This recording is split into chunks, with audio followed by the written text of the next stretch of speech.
Ayan na.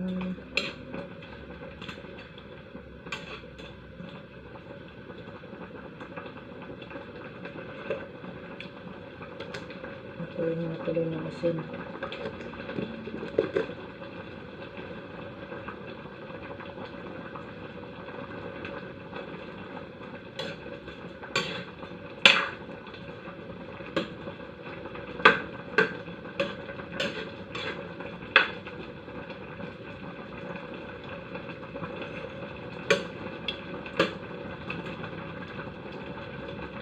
Habang mga kasambahay, ito na yung ano natin ginataang kalabasa, sitaw at saka shrimp.